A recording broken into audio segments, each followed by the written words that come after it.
In the heat of combat, when bullets are flying and chaos reigns supreme, most people freeze. Their minds go blank, their hands shake, and survival becomes their only thought. But some people are different. Some people have a fire inside them that burns brighter when everything around them is falling apart.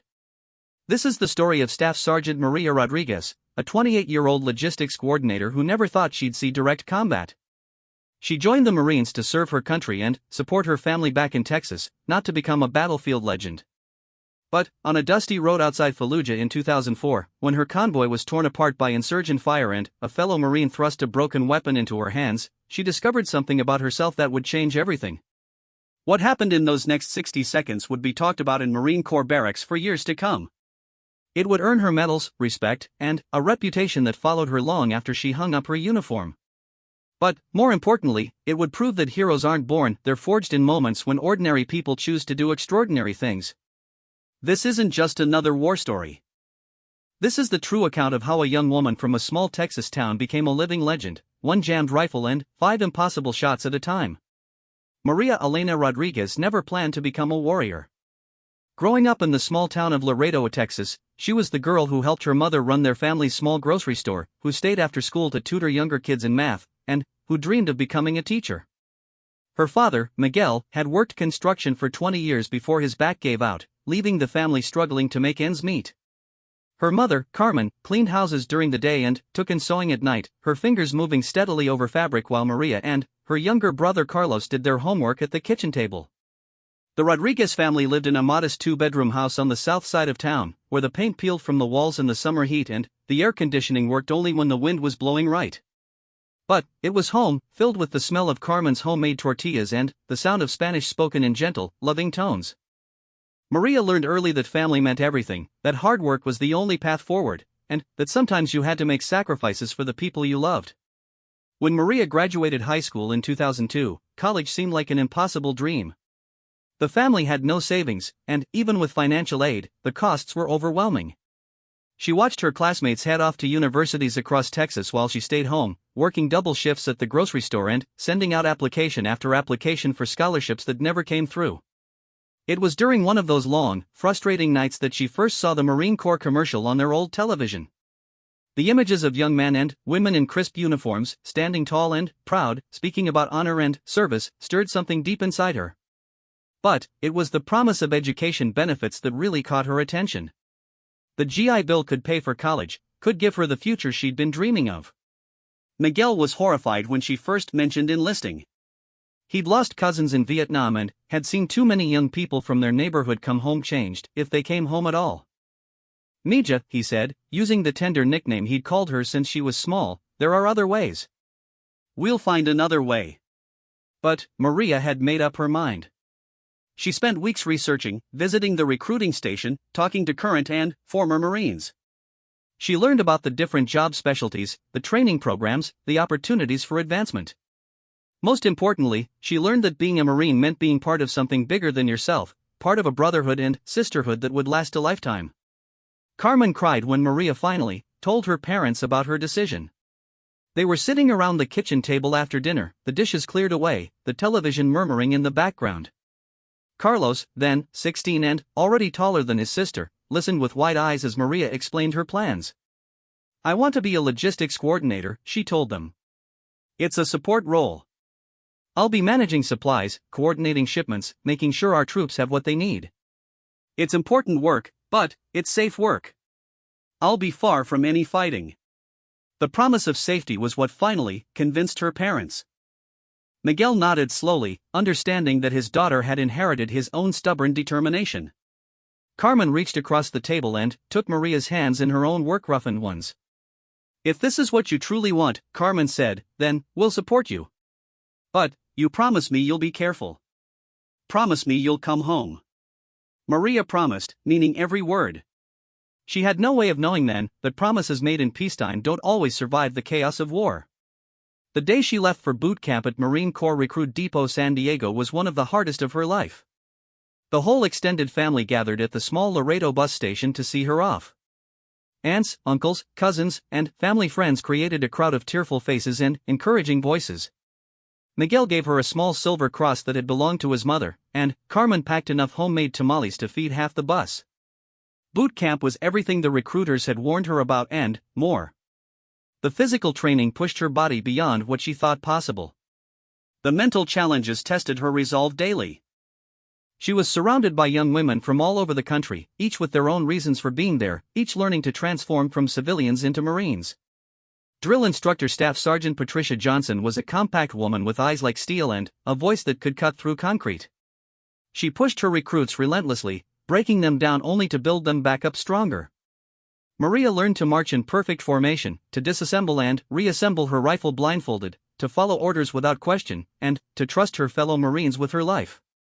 The physical transformation was remarkable.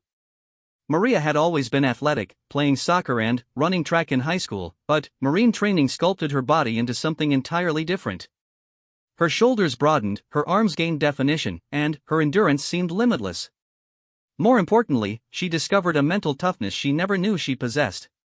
During the final weeks of boot camp, as graduation approached, Maria began to understand what it truly meant to be a Marine. It wasn't just about the uniform or the benefits or even the honor. It was about being part of an elite fighting force, a group of men and women willing to sacrifice everything for their country and each other. The graduation ceremony was held on a bright California morning, with families gathered from across the nation to watch their children become Marines. Maria's parents couldn't afford the trip from Texas, but they were there in spirit, and she knew they were watching the livestream from their small living room back home. Standing in formation with her fellow graduates, wearing the dress blue uniform for the first time, Maria felt a surge of pride unlike anything she'd ever experienced. She was no longer just Maria Rodriguez from Laredo. She was United States Marine Lance Corporal Rodriguez, and she was ready to serve her country. After graduation, she was assigned to the School of Infantry for additional training, then to formal logistics school at Camp Johnson in North Carolina. The technical training was intense but rewarding. She learned about supply chain management, inventory control, transportation coordination, and the 1,000 details that keep a military unit functioning effectively. Her instructors praised her attention to detail and her natural leadership abilities. She had a gift for organization and problem-solving that made her stand out among her peers. More importantly, she had the kind of calm competence that made others trust her judgment, even in stressful situations. By early 2004, Maria had been promoted to corporal and was assigned to the 1st Marine Logistics Group at Camp Pendleton, California. She shared a small apartment off base with another female Marine, sent money home to her family every month, and began taking college courses in the evenings. Life seemed to be following the plan she'd laid out for herself. Then came the news that would change everything. The 1st Marine Logistics Group was being deployed to Iraq as part of Operation Iraqi Freedom. Maria's unit would be responsible for maintaining supply lines and coordinating logistics operations throughout the Al Anbar province, one of the most dangerous regions in the country. The news hit her like a physical blow. She joined the Marines knowing deployment was possible, but the reality of it was overwhelming. This wasn't the safe, stateside logistics work she'd envisioned. This was war. She called her parents that night, her hands shaking as she dialed the familiar number. Carmen answered on the second ring, as if she'd been waiting by the phone. "Mama," Maria said, her voice barely steady, "I have news." The conversation was difficult. Carmen cried, Miguel was silent for long minutes, and Carlos tried to joke to lighten the mood. But underneath it all, Maria heard something that made her proud. Her family was scared, but they were also proud of her. They understood that she was serving something greater than herself. The weeks before deployment were a whirlwind of preparation. Additional combat training, medical evaluations, equipment checks, and endless briefings about the situation in Iraq. Maria learned about improvised explosive devices, insurgent tactics, and the complex political situation they'd be entering. She also learned to shoot more than just her standard-issue rifle. The Marines cross-trained their logistics personnel in various weapons systems, understanding that in a war zone, everyone might need to fight. Maria proved to be an exceptional marksman, qualifying expert with multiple weapons. Her instructors noted her steady hands and natural eye for shooting, but it was still considered a secondary skill for someone in her position. On a warm March morning in 2004, Maria stood on the tarmac at March Air Reserve Base, surrounded by hundreds of other Marines preparing to board transport planes bound for Kuwait. She carried 2 bags, her rifle, and a heart full of determination mixed with fear.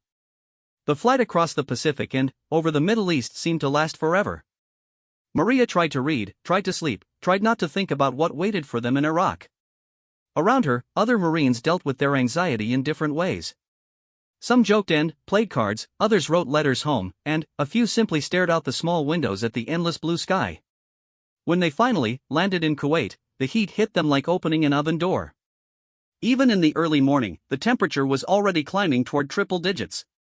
The landscape was alien and hostile, nothing like the green hills of Texas or the coastal beauty of California. After several days of acclimatization and final preparations in Kuwait, Maria's unit crossed the border into Iraq. The convoy of armored vehicles moved slowly through a landscape of sand and ancient ruins, past burned-out buildings and suspicious groups of local civilians. Maria rode in the back of an armored truck, her rifle across her knees, watching the foreign countryside roll past through thick bulletproof glass. This was it. She was in a war zone, far from home, carrying the weight of her family's hopes and fears along with her military equipment. The forward operating base where her unit was stationed was a sprawling collection of concrete barriers, prefabricated buildings, and military vehicles. The base hummed with constant activity as Marines, soldiers, and contractors worked around the clock to maintain operations throughout the region. Maria's first weeks in Iraq were relatively quiet. She coordinated supply convoys, managed inventory, and worked with local contractors to ensure her unit had everything needed to complete their mission. The work was challenging but familiar, and she began to feel confident in her role. She wrote letters home every few days, describing the landscape, the other Marines in her unit, and the strange experience of being in a place where ancient history and modern conflict existed side by side. She tried to keep her letters positive, not wanting to worry her family more than necessary. But Iraq had its own plans for Maria Rodriguez, plans that would test everything she'd learned and everything she believed about herself. The war was about to become very personal, very quickly. The morning of October 15, 2004, began like any other at Forward Operating Base Liberty. Maria woke before dawn to the familiar sound of diesel generators humming outside her containerized housing unit, their steady rhythm a mechanical lullaby that had become the soundtrack of her deployment. She'd been in Iraq for 7 months now, and the routines of military life in a combat zone had become second nature. She dressed quickly in the desert camouflage utilities that had become her daily uniform, laced up her boots with practiced efficiency, and headed to the mess hall for breakfast. The chow hall was already busy with Marines grabbing coffee and quick meals before heading out on various missions throughout Al-Anbar province. The conversation was typically subdued at this hour, a mixture of mission briefings, good-natured complaints about the food, and the kind of dark humor that helped everyone cope with the stress of deployment. Maria had earned respect among her peers during her time at FOB Liberty. Her attention to detail and calm demeanor under pressure had made her the go-to person for complex logistics challenges. When convoys needed to be planned through dangerous territory, when supplies had to reach remote outposts under tight deadlines, when problems arose that required creative solutions, officers increasingly turned to Corporal Rodriguez for answers. She'd also proven herself capable in ways that went beyond her primary military occupational specialty. During a mortar attack 3 months earlier, when shrapnel had wounded 2 Marines in the supply depot, Maria had provided first aid while continuing to coordinate the movement of critical ammunition to units engaged in combat. Her actions had earned her a commendation and the unofficial title of Steady Under Fire. This particular morning, Maria was scheduled to accompany a routine supply convoy to combat Outpost Falcon, a smaller base about 40 kilometers southwest of FOB Liberty. The convoy would deliver ammunition, food, medical supplies, and mail to the Marines stationed at the remote outpost. It was the kind of mission she'd completed dozens of times before, following well-established routes and procedures. The convoy consisted of 5 vehicles, 2 up-armored Humvees serving as escorts, a massive medium tactical vehicle carrying the bulk of the supplies, another Humvee with additional security, and a final escort vehicle bringing up the rear. Maria would ride in the lead escort vehicle with Staff Sergeant Michael Bull Patterson, a veteran infantry Marine who'd extended his deployment to stay with his unit. Bull Patterson was everything a Marine infantryman was supposed to be.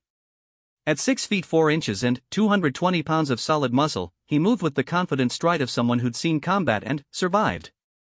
His face bore small scars from 2 previous deployments, and his eyes held the steady alertness of a professional warrior. Despite his intimidating appearance, Bull had a gentle sense of humor and a protective attitude toward the Marines under his leadership. "Morning, Rodriguez," Bull said as Maria approached their vehicle for the pre-mission inspection. Ready for another scenic drive through paradise? Maria smiled at his familiar sarcasm. Bull had a gift for lightening tension with perfectly timed jokes, and his presence made even dangerous missions feel somehow manageable. Always ready, Staff Sergeant, she replied, beginning her systematic check of their vehicle's equipment. The up-armored Humvee was a far cry from the civilian vehicles Maria had grown up around in Texas. Weighing over 10,000 pounds and protected by thick armor plating, it was designed to withstand small arms fire and improvised explosive devices. The interior was cramped and utilitarian, filled with communication equipment, additional ammunition, and emergency supplies. Maria checked their radio systems, verified their ammunition supply, and tested their vehicle's various defensive systems. She'd become proficient with the Mark 19 automatic grenade launcher mounted in their gun turret, though she hoped they wouldn't need to use it. Her primary weapon was still the M16A2 rifle she'd carried since boot camp, a weapon she could disassemble, clean, and reassemble with her eyes closed. The other members of their convoy were Marines she'd worked with before, solid professionals who took their responsibilities seriously. Lance Corporal James Rabbit Williams drove the supply truck with the concentration of a Formula One racer navigating a dangerous course. Sergeant David Chen commanded the rear security vehicle with the tactical awareness that had kept his team alive through countless missions. The convoy briefing took place in the Operations Center, a heavily fortified building where officers planned and coordinated military activities throughout their area of responsibility. Major Elizabeth Thompson, the logistics officer overseeing their mission, spread maps across a large table and walked them through their planned route. Intelligence reports indicate normal threat levels along Route Michigan, Major Thompson explained, using a laser pointer to trace their intended path on the detailed map. No specific threats have been identified, but stay alert for suspicious activity. IED activity has been increasing throughout the province, and we've had reports of small arms fire directed at convoys in this general area. She continued the briefing by identifying rally points where they would regroup if separated, medical evacuation procedures if anyone was wounded, and communication protocols for reporting their progress. The briefing was thorough but routine, the same type of information they reviewed before every convoy mission. What none of them knew was that their convoy had already been compromised. 3 days earlier, an Iraqi national working as a contractor on the base had observed their mission planning and passed detailed information to an insurgent cell operating in the area. The insurgents knew their route, their timeline, and the composition of their convoy.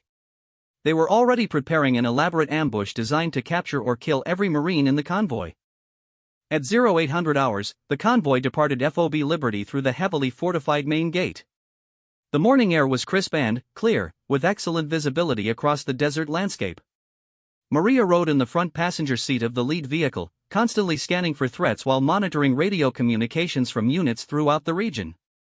The first part of their journey passed without incident. They traveled along well-maintained roads through areas where American forces maintained a strong presence. Local civilians went about their daily business, children played in dusty yards, and merchants set up stalls in small markets. It was easy to forget, during these peaceful stretches, that they were traveling through a war zone. Maria used the quiet time to think about her family back in Texas. Her last letter from home had included news that her brother Carlos was graduating high school and considering college. Her mother's sewing business was doing well, and her father had found work with a construction company that offered health insurance. The financial pressure that had driven Maria to join the Marines was easing, and she was proud that her service was helping to improve her family's situation. She also thought about her plans after deployment. Maria had been accepted into a military leadership program that would allow her to earn a bachelor's degree while continuing her Marine Corps career. She could envision herself as a commissioned officer, eventually retiring with a pension and using her military experience to build a civilian career in logistics or business management. As they traveled deeper into contested territory, the landscape began to change. The buildings showed more damage from fighting, the roads had more potholes from explosions, and the local population seemed more suspicious of their passing convoy.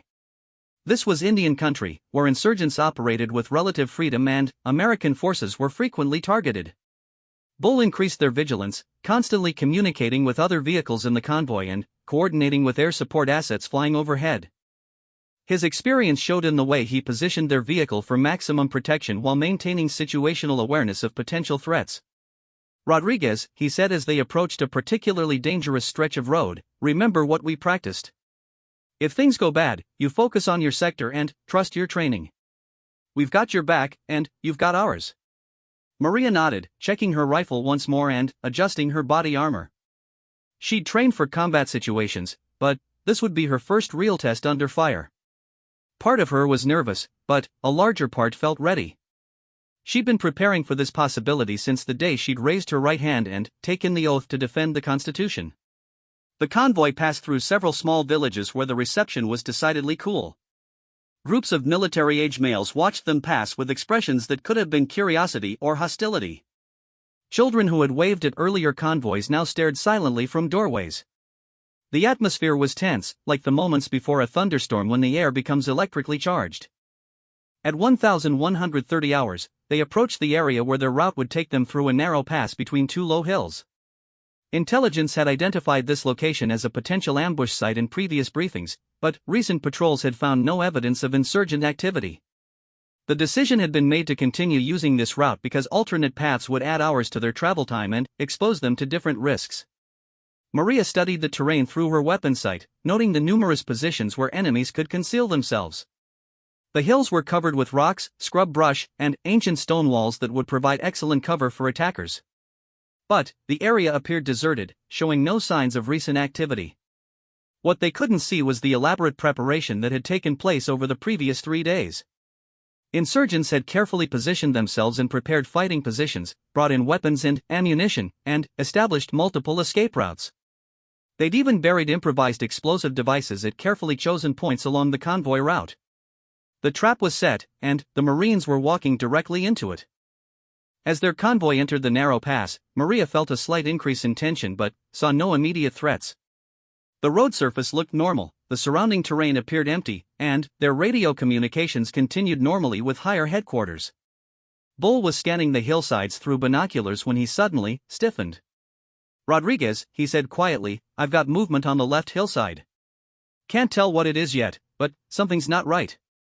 Maria adjusted her position to observe the area he'd indicated, bringing her rifle to bear on the suspect location. Through her magnified scope, she could see what appeared to be a small glint of reflected sunlight, possibly from metal or glass. "Staff Sergeant," she said, keeping her voice calm and professional, "I've got something too." "Looks like it might be." The world exploded around them before she could finish the sentence. The improvised explosive device detonated with the force of 155 mm artillery shell, sending a column of dirt, smoke, and shrapnel 50 feet into the air. The blast wave hit Maria like an invisible fist, throwing her against the armored door of their Humvee and filling her ears with a high-pitched ringing that seemed to come from inside her skull. Their vehicle lurched sideways as the driver fought to maintain control on the damaged road. Maria's vision blurred for a moment, and she tasted blood in her mouth where she'd bitten her tongue. But her training kicked in immediately. Even as the echoes of the explosion were still bouncing off the hillsides, she was checking her equipment and scanning for threats. "IED! IED!" Bull shouted into his radio, his voice cutting through the chaos as he reported their situation to higher headquarters. "Convoy Bravo 7 taking effective fire. We need immediate support." The first explosion had been just the beginning. As Maria shook off the effects of the blast and brought her rifle to her shoulder, muzzle flashes erupted from concealed positions throughout the hills surrounding their convoy. The distinctive crack of AK-47 rifle fire filled the air, accompanied by the deeper boom of rocket-propelled grenades and the sustained chatter of machine guns. The insurgents had chosen their ambush site perfectly. The narrow pass channeled the convoy into a killing zone with no escape routes and limited cover. High ground on both sides gave the attackers superior firing positions and multiple angles of attack. It was a textbook ambush, planned and executed by people who understood small unit tactics and had intimate knowledge of the terrain. Maria could see muzzle flashes winking from at least a dozen different positions. The insurgents had concealed themselves behind rocks, in small caves, and among the ruins of ancient stone structures that dotted the hillsides. They were firing with disciplined precision, concentrating their fire on the convoy's vehicles while using the terrain to mask their exact positions. "Rodriguez!" Bull yelled over the noise of incoming fire, "Take the left hillside." "I've got the right." Maria swung her rifle toward the target-rich environment on their left flank, quickly identifying priority threats and engaging them with rapid, accurate fire. Her first shots took down an insurgent who was preparing to fire a rocket-propelled grenade at their supply truck. Her second burst caught a machine gunner who was raking the convoy with sustained automatic fire. The battle was intense and immediate. There was no time to think, no opportunity to be afraid, only the immediate need to identify threats and eliminate them before they could kill her fellow Marines. Maria's training took over completely, her body moving through the familiar motions of combat while her mind processed threats and solutions with crystal clarity. She could hear Bull engaging targets on the right side of their vehicle, his rifle firing in controlled bursts as he worked to suppress enemy fire from that direction. Behind them, the other vehicles in the convoy were also returning fire, their weapons creating a crescendo of noise that echoed off the surrounding hills. Through her peripheral vision, Maria could see that their supply truck had taken several hits and was smoking heavily. Lance Corporal Williams was still behind the wheel, trying to maneuver to a more defensible position, but the vehicle was losing power and would soon be immobilized. "Bull!" Maria shouted, "the supply truck is hit. Williams needs cover." "Roger that." Bull responded, adjusting his fire to protect the damaged vehicle. "Chen, can you reposition to support the truck?" Sergeant Chen's voice crackled through their radio from the rear security vehicle. "Negative. We're taking heavy fire from the rear. Looks like they've got us boxed in." The tactical situation was deteriorating rapidly. The convoy was trapped in the killing zone with limited maneuverability and facing a well-coordinated attack from multiple directions. Standard procedure called for immediate evacuation from the ambush area, but the terrain and the intensity of enemy fire made that impossible. Maria continued engaging targets on the left hillside, her rifle functioning flawlessly as she moved from one threat to the next. She'd trained for situations like this, but the reality was far more intense than any exercise. The incoming fire was real, the explosions were deafening, and the knowledge that a single mistake could mean death for herself and her fellow Marines added weight to every decision.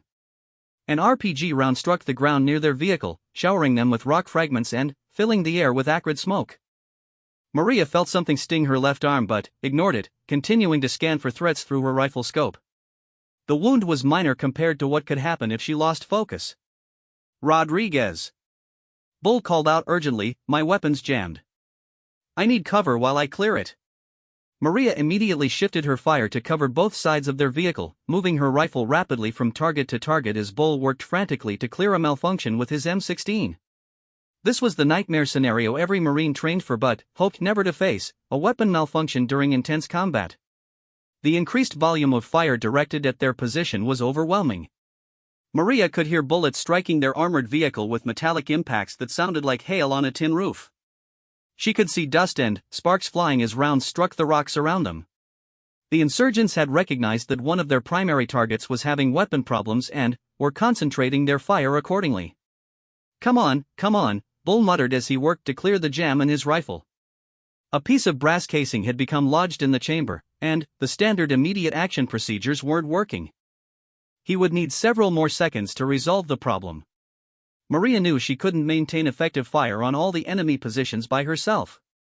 There were simply too many threats coming from too many different directions. She was already running low on ammunition and would need to reload soon, which would leave Bull completely exposed during his most vulnerable moment. That's when she saw movement to their immediate left front. 3 insurgents were moving down the hillside toward their position, using the cover of smoke and rocks to approach within grenade range. If they got close enough to throw grenades into their vehicle, the results would be catastrophic. Maria swung her rifle toward the approaching threat and squeezed the trigger. Nothing happened. Her rifle had fired its last round, and the bolt was locked back on an empty magazine. She needed to reload immediately, but that would take precious seconds during which the insurgents could close the distance to their vehicle. "Bull," she shouted, "I'm out. 3 moving on our left front." Bull looked up from his jammed rifle, his eyes immediately finding the threat Maria had identified. The insurgents were less than 50 meters away and closing fast.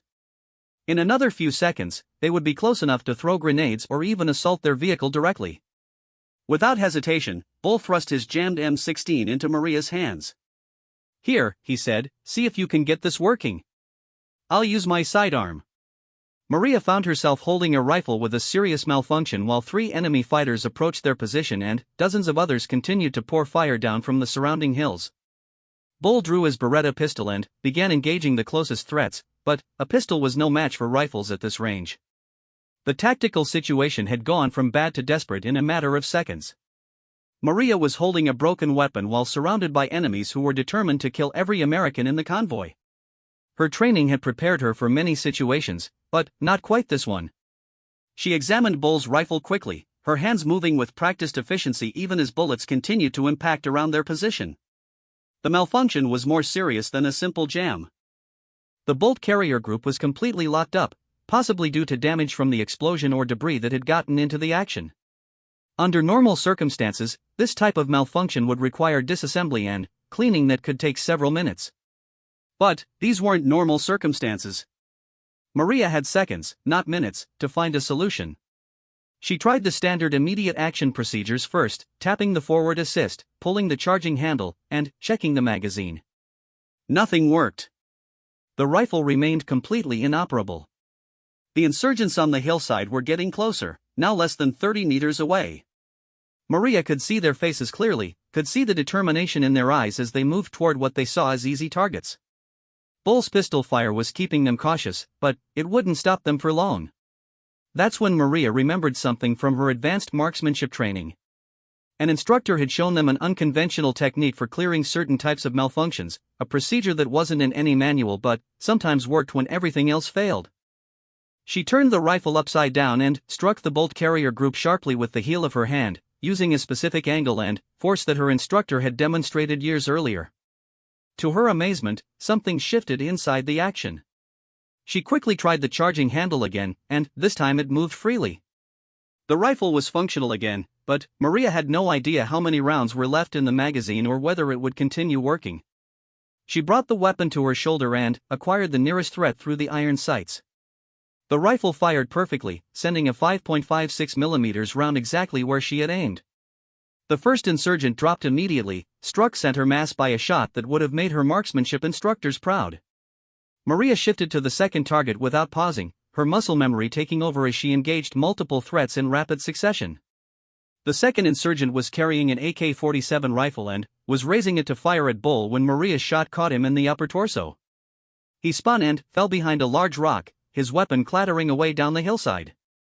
The third insurgent was the most dangerous, armed with what appeared to be an RPG launcher that could destroy their vehicle and kill everyone inside. He was taking cover behind a low stone wall, preparing to fire the devastating weapon at point-blank range. Maria had one shot to stop him before he could launch his rocket. She controlled her breathing, aligned her sights carefully despite the chaos around her, and squeezed the trigger with the same smooth pressure she'd practiced thousands of times on rifle ranges. The shot was perfect, striking the insurgent just as he was shouldering his launcher. The RPG round exploded prematurely, killing the shooter and creating a massive fireball that temporarily suppressed enemy fire from that entire section of the hillside. But Maria wasn't finished yet. As she scanned for additional threats, she spotted two more insurgents moving through the rocks about 60 meters away.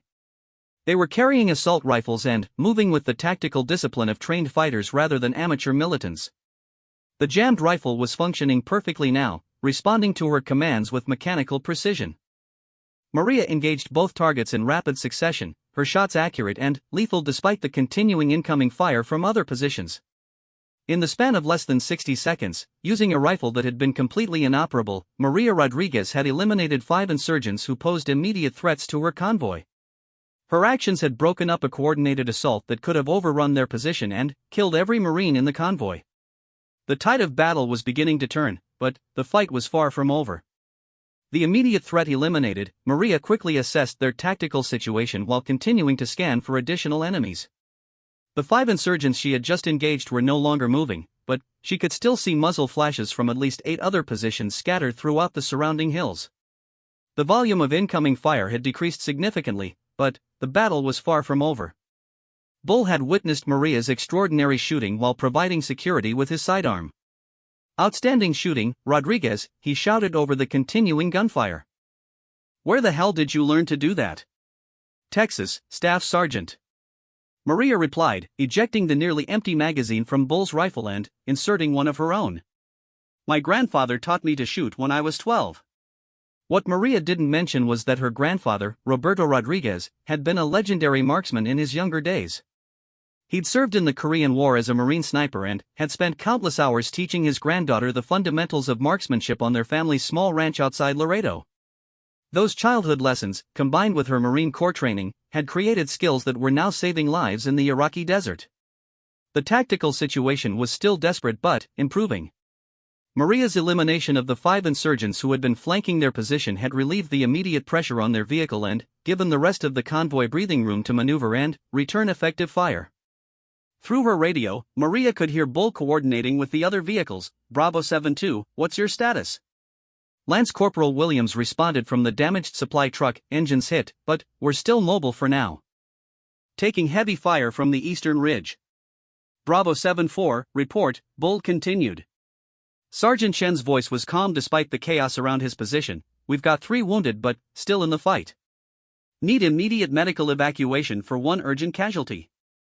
The mention of wounded Marines added urgency to an already critical situation. They needed to break out of the ambush and reach a position where a medical evacuation helicopter could safely land. But the insurgents still controlled the high ground and maintained effective fire on all possible escape routes.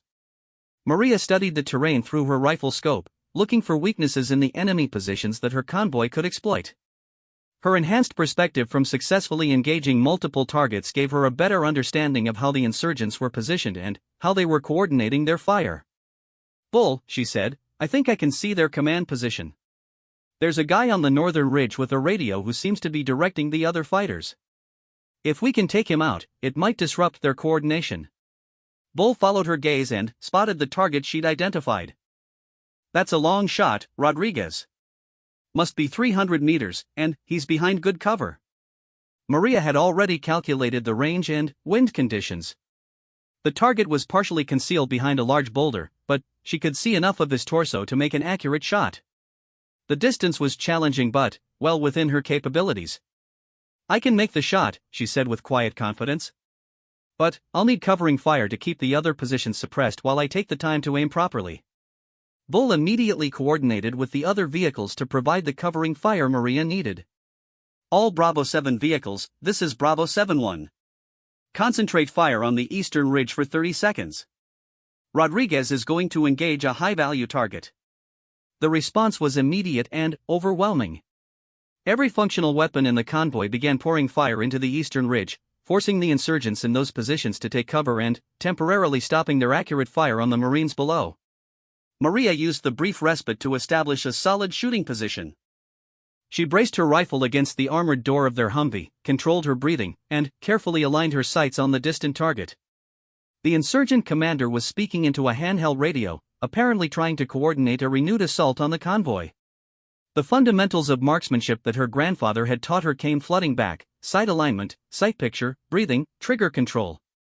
Maria inhaled deeply, let half her breath out, and began the smooth trigger squeeze that would send a 5.56 mm round across 300 meters of hostile territory. The rifle fired perfectly, the shot breaking exactly when Maria intended. Through her scope, she watched the insurgent commander suddenly drop his radio and slump behind the boulder. The shot had been perfect, eliminating a key enemy leader at a critical moment in the battle. The effect was immediate and dramatic. Without their commander's coordination, the insurgent fire became noticeably less organized. Some positions stopped firing entirely, while others began shooting wildly without proper target selection. The disciplined ambush was beginning to unravel. Bull was already exploiting the opportunity Maria had created. All vehicles, this is Bravo 7-1. Execute breakout maneuver Delta. We're moving to Rally Point 3 in 30 seconds. Rally Point 3 was a defensible position about 2 kilometers south of their current location, where they could establish a security perimeter and call for medical evacuation and reinforcements. But reaching it would require driving through a gauntlet of remaining insurgent positions. The convoy began moving immediately, with Maria's vehicle taking the lead through the dangerous terrain. She continued engaging targets as they moved, her rifle functioning flawlessly despite the earlier malfunction. Every shot was carefully aimed and deliberate, designed to suppress specific threats rather than simply provide covering fire. As they drove through the narrow pass, Maria spotted an insurgent preparing to fire an RPG at their supply truck from a concealed position among the rocks. She had only seconds to engage before the rocket could be fired at the vulnerable vehicle carrying Lance Corporal Williams and his wounded Marines. The target was partially concealed and moving, making it an extremely difficult shot from a moving vehicle. But Maria had developed an almost supernatural ability to compensate for these factors, her mind automatically calculating lead angles and movement predictions. She fired 3 rapid shots, her rifle recoiling against her shoulder as the bullets crossed the distance to their target. The first shot missed narrowly, chipping rock near the insurgent's position. The second shot struck him in the shoulder, spinning him around but not dropping him completely. The third shot finished the engagement, eliminating the threat just as he was raising the RPG launcher. The convoy continued its fighting withdrawal, with Maria and the other Marines providing overlapping fields of fire that kept the remaining insurgents suppressed and prevented them from mounting any coordinated counterattacks. The combination of superior training, better equipment, and Maria's exceptional marksmanship was beginning to tell. By the time they reached Rally Point 3, the sounds of battle were fading behind them. The insurgents had apparently decided that continuing the engagement was too costly and had broken contact. The ambush that had seemed certain to destroy the entire convoy had been defeated by superior tactics and individual acts of heroism. Rally Point 3 was a small hilltop with good visibility in all directions and enough flat ground for a helicopter to land safely. Bull immediately established a defensive perimeter while calling for medical evacuation and additional support. Maria took a position covering the most likely avenue of approach and continued scanning for threats. The adrenaline that had sustained her through the battle was beginning to wear off, replaced by a bone-deep exhaustion that made her hands shake slightly as she gripped her rifle. She was becoming aware of minor wounds she'd suffered during the fight, the cut on her arm from rock fragments, various bruises from being thrown around inside their vehicle, and a ringing in her ears that would last for days. But, more than the physical effects, Maria was processing the psychological impact of what had just happened. She'd killed at least 6 human beings in the span of a few minutes, using skills she'd learned from her grandfather and perfected through Marine Corps training. Each shot had been necessary to protect her fellow Marines, but the weight of taking lives was something no amount of training could fully prepare someone for. Bull approached her position as they waited for the medical evacuation helicopter. "Rodriguez," he said quietly, "I need you to know that what you did back there saved all our lives. That was the finest shooting I've ever seen under combat conditions." Maria nodded, not trusting her voice to remain steady. She was proud of her performance but also overwhelmed by the intensity of the experience. Everything had happened so fast that she was only now beginning to understand the full scope of what had occurred. "The rifle," she said finally. "How did you know I could fix it?" Bull smiled grimly. "I didn't. But I knew you were the best shot in the convoy, and that rifle was our best chance of getting out of there alive. Sometimes you have to trust your Marines to find solutions you never taught them." In the distance, they could hear the distinctive sound of rotor blades as a medical evacuation helicopter approached their position. The wounded Marines would soon receive the advanced medical care they needed, and the convoy would return safely to base. But word of Maria's actions during the ambush was already spreading through the military communication networks. The radio traffic describing her elimination of multiple threats with a jammed rifle was being monitored by intelligence analysts, operations officers, and senior commanders throughout Iraq. By the time they returned to FOB Liberty, Maria Rodriguez was no longer just another logistics Marine. She was a combat veteran who had proven herself under the most extreme circumstances imaginable. Her actions had saved the lives of every Marine in her convoy and would serve as an example for future generations of warriors. The young woman from Laredo, Texas, who had joined the Marines to pay for college had become something she never expected to be, a genuine American hero whose story would be told and retold wherever Marines gathered to share tales of courage under fire. The helicopter touched down in a cloud of dust and noise, its crew already preparing to care for the wounded Marines who had survived because one Marine refused to let her fellow warriors die on her watch. The medical evacuation helicopter disappeared into the Iraqi sky, carrying the wounded Marines to advanced medical facilities where surgeons would work to save lives and repair bodies damaged by the insurgent ambush. Maria watched until the aircraft became a small speck against the desert horizon, then turned her attention back to the defensive perimeter her unit had established at Rally Point 3. The immediate danger had passed, but the psychological aftermath of combat was just beginning. Maria found herself replaying the battle in her mind, analyzing every shot she'd taken, every decision she'd made, every moment when things could have gone differently. The clarity of thought that had sustained her during the fight was being replaced by a complex mixture of relief, exhaustion, and emotional processing that would continue for weeks to come. Staff Sergeant Patterson approached her position as she maintained security watch over the surrounding terrain. His expression showed the same mixture of professional satisfaction and emotional weight that Maria was experiencing. They'd accomplished their mission and brought their Marines home alive, but the cost of combat always included invisible wounds that would take time to heal. Rodriguez, Bull said quietly, I need to let you know that this incident will be thoroughly investigated and documented. What happened today was extraordinary, and the Corps needs to understand exactly how a logistics Marine managed to eliminate multiple threats under those circumstances. Maria nodded, understanding the implications. Her actions would be scrutinized by intelligence analysts, training experts, and senior officers looking for lessons that could help other Marines in similar situations. The story of the jammed rifle and the 5 targets eliminated in seconds would become part of official military records and unofficial Marine Corps lore. Within hours of their return to FOB Liberty, word of the ambush and Maria's actions had spread throughout the base. Marines who had known her as a competent logistics coordinator now looked at her with a new respect reserved for those who had proven themselves in direct combat. The transformation from support Marine to combat veteran had happened in less than 60 seconds, but the implications would last a lifetime. Captain Robert Hayes, the company commander, summoned Maria to his office for an immediate debrief while the details were still fresh in her memory. The session lasted for over 2 hours as Maria walked through every aspect of the engagement, from the initial IED explosion to the final shots that eliminated the insurgent threats.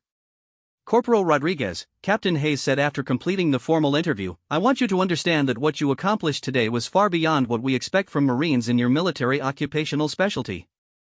Your actions under fire saved the lives of every Marine in that convoy.